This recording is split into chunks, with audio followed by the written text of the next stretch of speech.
지중해와 홍해를 잇는 운하가 있는데요. 세계 무역 항로의 핵심적인 역할을 하면서 무역의 효율성과 속도를 크게 상승시키고 그 결과 세계 경제의 무역의 발전을 한 운하는 바로 수에즈 운하예요. 수에즈 운하 어디까지 알고 있나요? 고대 이집트에서 두 바다 사이를 연결하는 작은 수로가 있었다고 전해져 내려오는데요. 그 수로는 시간이 흘러 사라져버렸고 오랜 시간 잠재되었던 수로가 있었어요.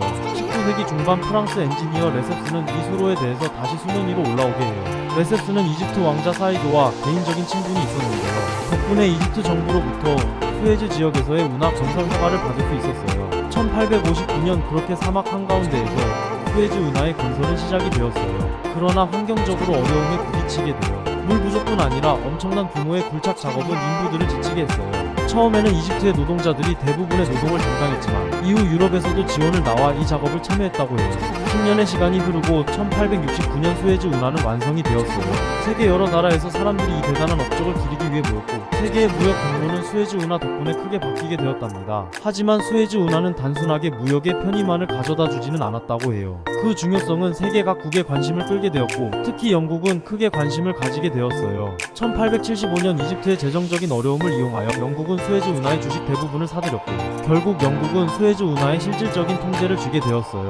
20세기에 들어서면서 수에즈 운하는 여러 정치적 사건의 중심에 서게 되었어요. 그중 대표적인 사건은 1956년 수에즈 위기였습니다. 이집트 대통령 나세르가 운하를 국유화하자 이에 반발한 영국, 프랑스, 이스라엘이 군사 개입을 하게 된 사건입니다. 이때 미국과 소비에트 연방 등 국제사회의 압박으로 철수하게 된 사건이에요. 또한 1967년 6.1 전쟁 이후 수에즈 운하는 8년 동안 폐쇄가 되었어요.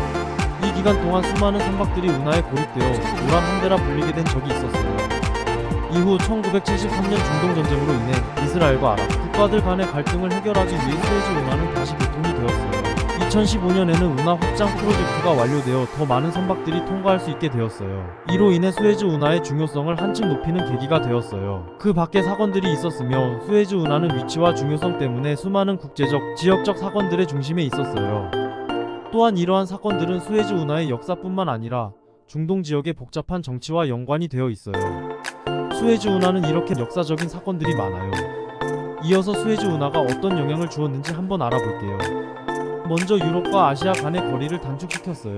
수에즈 운하의 개통으로 인해 유럽과 아시아 간의 항로가 크게 단축되었어요. 이로 인해 기존의 아프리카를 돌아가던 무역 항로가 수에즈 운하로 인해 시간과 비용을 크게 절감할 수 있게 되었어요. 예를 들어 유럽에서 인도로 가는 전통적인 항로는 아프리카 남쪽을 돌아서야 했는데요. 수에즈 운하를 통과하면 이 거리를 크게 줄일 수가 있었어요. 시간과 비용이 줄어들면서 무역량이 크게 증가되었어요.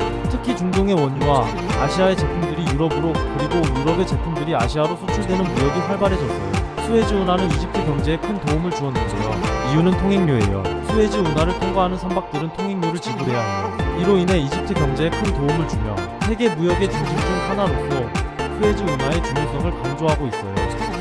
뿐만 아니라 수에즈 운하는 군사적, 정치적, 전략적 중요성도 큰 역할을 하고 있어요. 이로 인해 수많은 국가들이 이 지역에 관심을 갖게 되었고 여러 국제적인 사건들이 발생하게 되었어요. 정리하면 수에즈 운하는 세계 무역 항로의 핵심적인 역할을 하면서 무역의 효율성과 속도를 크게 향상시켰어요. 그 결과 세계 경제와 무역의 발전에 큰 기여를 하였어요. 지금까지 생활의 소소한 이야기 생활소소였습니다. 감사합니다.